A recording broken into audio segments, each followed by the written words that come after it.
La question de l'ANIP, ça fait partie des combats que nous menons au niveau du Parti Les Démocrates, que ce soit à l'Assemblée nationale comme au niveau de la direction du parti. Si vous prenez aujourd'hui ce qu'ils appellent la décentralisation des structures de l'ANIP, qui serait au niveau de la mairie et au niveau des arrondissements, je voudrais m'assurer, et nous allons faire le travail pour nous assurer qu'effectivement, il y a le personnel dédié à ces structures-là au niveau des communes et au niveau des arrondissements. Parce que le constat que nous avons fait depuis un moment, c'est que l'ANIP est dans les communes secondaires, l'ANIP est simplement au niveau des mairies. Et à ce niveau-là encore, les populations ne sont pas informées. Les gens sont installés dans les locaux des mairies, mais les populations ne connaissent pas qu'il y a des opérations de l'ANIP qu'il faut aller exécuter. Et plus grave, nous avons des localités où les arrondissements sont à 40 voire 50 km du centre-ville, la mairie. Alors, quel intérêt quelqu'un qui s'est levé le matin avec la fragilisation du pouvoir d'achat des populations aujourd'hui, qui va dépenser près de 5 000 pour venir au centre-ville, pour venir faire les opérations de ravi pour retourner chez lui. C'est pour quel intérêt aujourd'hui? Donc, nous pensons que cette opération devait se faire à la proximité des populations.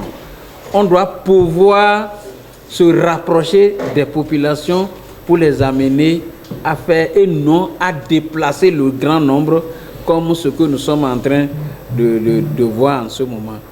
C'est pourquoi nous pensons que ce que faisait le COSLEPI par rapport à l'actualisation de la liste électorale était la meilleure formule.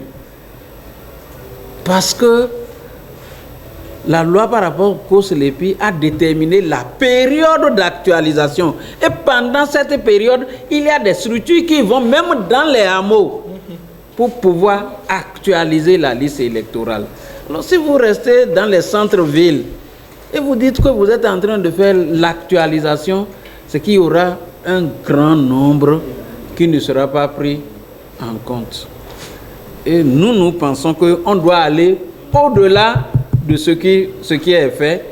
C'est déjà bon, puisque avant c'était seulement au niveau des mairies. Maintenant, ils vont au niveau des arrondissements. Nous allons continuer la lutte pour que ça soit beaucoup plus proche des populations. Parce que au même moment, il y a des villages qui sont aussi à 40 km de leur arrondissement. Donc le problème n'est pas encore réglé. Il faut continuer le combat pour que ça se règle de façon définitive. Vous avez parlé également à qui profite la réduction des taxes à 30%, à 30 francs. De 140 francs à 30 francs. Honnêtement, au Parti Les Démocrates, nous avons demandé que cette taxe-là soit revue. Parce que nous sommes dans une communauté. Il y a le Togo à côté, il y a le Nigeria, il y a les autres pays qui sont en concurrence avec le Bénin. Si le Togo, la redevance est à 40 francs, à 50 francs, et que le Bénin est à 140 francs, vous imaginez, les exportateurs iront vers le Togo.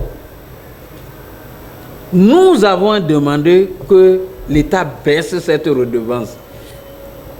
et libéralise le secteur. C'est ce qui a été fait.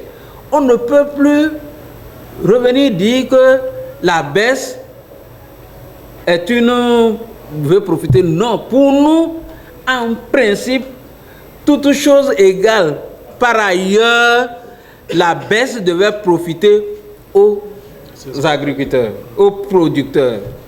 Parce que lorsque vous mettez la taxe à 140 francs, l'acheteur calcule cette taxe-là sur le prix d'achat au producteur. Donc, il connaît déjà le prix à l'international, il met les charges sur le kilo à prendre et il fixe le prix au producteur. Donc, plus le prix, la redevance est élevée dans un pays, moins le prix d'achat au producteur. Donc, pour nous, en principe, cela devrait, je n'ai pas dit cela devrait profiter aux producteurs. Mais lorsque nous sommes dans un système où c'est une seule personne qui contrôle tout, on ne peut pas affirmer tout de go. Le système économique ne fonctionne pas comme dans un marché libre comme cela se doit.